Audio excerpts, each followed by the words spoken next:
आप देख सकते हैं कि वो सोटियों के साथ डंडों के साथ जो है लोटू को मार रहे हैं, उनके साथ उनको कभी इधर भगा रहे हैं, कभी इधर भगा रहे हैं।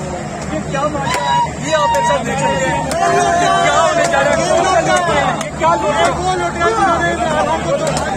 सर ये तो वाशरूम वाला लोटा है। सर नहीं, ऐसे नहीं, ये तो वाशरूम वाला लोटा है। इसका क्या वाशरूम से बाहर आ गया, इसकी यही सजा है। अच्छा, वाशरूम के बाहर आ गया, इसकी यही सजा है। इतना गुस्सा सर जी, कौन से लोटे? ये लोटे को शरीफ लोटा, मरियम लोटा। सर ये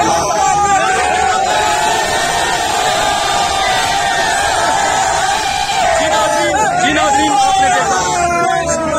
आपने